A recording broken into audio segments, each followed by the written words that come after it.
আসসালামু আলাইকুম রহমতুল্লাহ।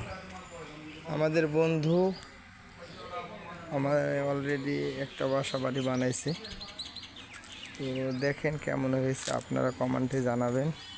তো উনি একটা আপডেট করেছে কি, উনি অ্যাসেসের সব গ্রিলগুলো লাগাইছে, দেখেন।